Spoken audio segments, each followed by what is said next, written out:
Hi guys! So for today's video, review muna tayo. Actually, hindi naman totaling review. Kumbaga parang gusto ko lang i-share sa inyo yung naging problem ko dito sa aking Instax Mini 11. So, ayan, medyo matagal na sa akin to. Siguro mga 2 to 3 years na din. So, wala ako naging problem dito. Yung nag-iisa lang talaga, which is yung nagbiblink nga yung ilaw. So, mamaya itatopic natin yun. So, anyway guys, ito pa nga yung Butter series ng BTS. Ayan. So, sobrang hindi ko nagamit to kasi talagang preserve ko siya. Gagamitin ko siya sa mismong concert ng BTS kung meron man. So, anyway, ayun na nga.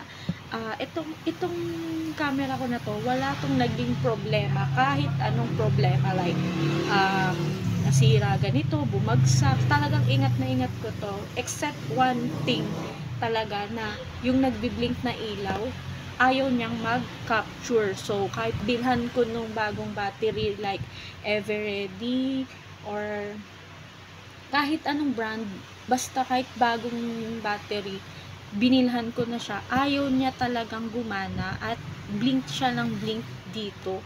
So, hindi siya rin nagka-capture. So, hindi ko alam kung anong naging problema.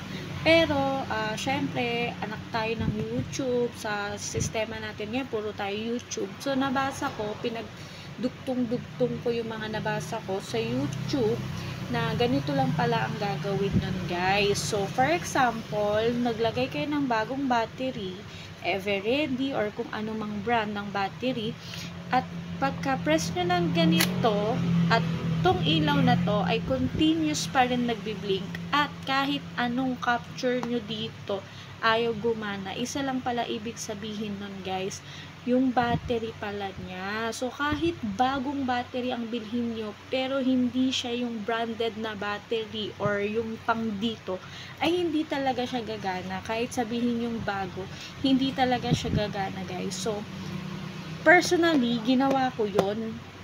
Kung ano yung brand na sinabi dun sa YouTube, kung ano yun yung binili ko. Sobrang thankful ako at nakakita ako dun sa DIY. So, sobrang worried na ako sa camera ko kasi sabi ko, bagong bili ko lang to. Tapos, ilang beses ko lang nagamit for 3 years or 2 years na nabili ko to. Ilang beses ko lang to nagamit. Pero hindi na gumagana. So, sobrang worried ako. So, ang ginawa ko, sinunod ko yung sinabi sa YouTube, which is, bumili daw ako na ganitong battery. Okay? So, alkaline.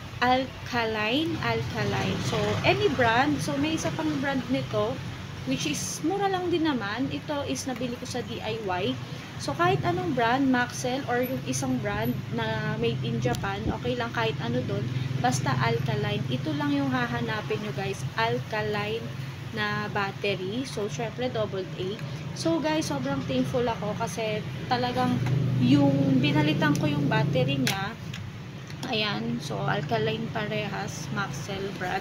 So, yung simula nung pinalitan ko yung battery niya, gumana na siya, as in talagang nagamit ko na siya, sobrang happy ko. At ito, hindi na siya nagbi-bleed. So, talagang nagamit ko na siya, sobrang happy ko. So, yun lang guys, share ko lang din yan. Baka mamaya kasi same tayo na naging problem sa ating Instax Mini 11, which is madali lang pala solusyonan. Yun lang guys, bili kayo nito sa DIY.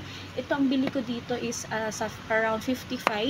Yung isang brand is 65. So, yun lang guys, share ko lang sa inyo. Baka parehas tayo ng problema. So, mas maiging share natin yung mga solusyon doon. So, nung una, nag-worry ako kasi kala ko sira na, hindi ko na mapapakinabangan or magagamit.